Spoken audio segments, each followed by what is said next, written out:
مولا امیر المومنین کو جس وقت قضائے حاجت ہوتی تھی، یعنی واش روم وغیرہ کی اگر کبھی مولا جاتے تھے، لوگوں کے درمیان بیٹھے رہتے تھے، آواز دیتے تھے میرے لیے پانی دے گا، پانی آتا تھا، اپنے کپڑے پر ایسا چھڑکتے تھے اور چھڑکنے کے بعد مولا چلے جاتے تھے۔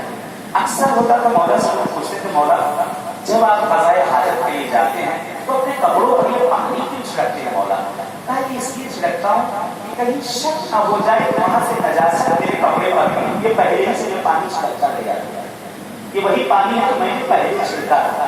یہ نہیں کہ معذاللہ مولا علی کی وہ نجاست، یہ ہمیں اور آپ کو سمجھانے کے لیے شک شیطان ہے، شک شیطان ہے، شیطان کو دور رکھے۔ بعض حضرات کو اتنے شکی ہوتے ہیں کہ واش روم میں بیٹھنے میں چلے جائیں دروازے والے سے ہاتھ نہ چھو جائے جیسے کا چھوٹ کی بیماری ہو گئی ہو، وہاں سے بیٹھ جاتے ہیں، کچھ وغیرہ نکلنے کا نام ہی نہیں لیتے ہیں۔ ان لوگوں کو چارہ یہی ہے کہ دروازہ بند کر بیٹھے رہو، کب تک بیٹھو، گالی کاٹ دو بیٹھے رہو، تب تک تمہیں بیٹھنا ہے وہاں۔ شک چھٹیمان سے حدیث تک پہلے اس کو سمجھایا جائے بھائی یہ جو کر رہے ہو غلط ہے، اچھی چیز نہیں ہے، یہ جو کر رہے ہو غلط ہے، اچھی چیز نہیں۔ کہتے جب نہ سمجھ میں اس کو تنبیہ کیا تو مارا پیچھے منہ پہ لگا بس ہو گیا نہ شک کرو، کیونکہ ذرا سا شک بڑھے گا شیطان بڑھتا چلا جائے گا۔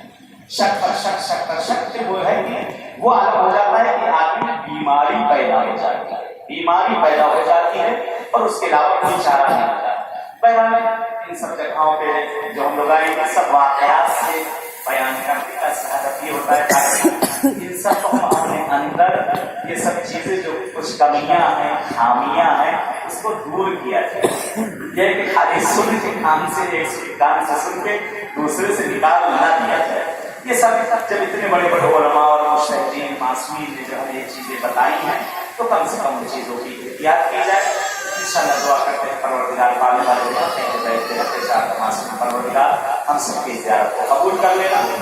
یہاں ان کے حالی کے خالد اوپر آپ نے دیکھا تو بن رہا ہے، کام چل رہا ہے، جن کو کچھ دینا ہو یہاں یہ سب ثواب جاریہ ہے، اس جگہ یہ سب جگہیں بن رہی ہیں، جب تک رہے گی تب تک ثواب جاریہ ہے۔ یہ خالد موجود ہے، جن کو تبرکن ڈونیشن وغیرہ جس کو جو بھی دینا ہو آپ دے سکتے ہیں۔ اوپر گنبد وغیرہ بن رہا ہے، توسیع کیا جا رہا ہے، کام وغیرہ چل رہا ہے۔ بیان کو دیر پر چلتے ہیں، وہاں سامنے ایک زیارت لگی ہوئی ہے، زیارت پڑھ کے انشاءاللہ ہوٹل کی طرف روانہ ہو جائے۔ کل کا پروگرام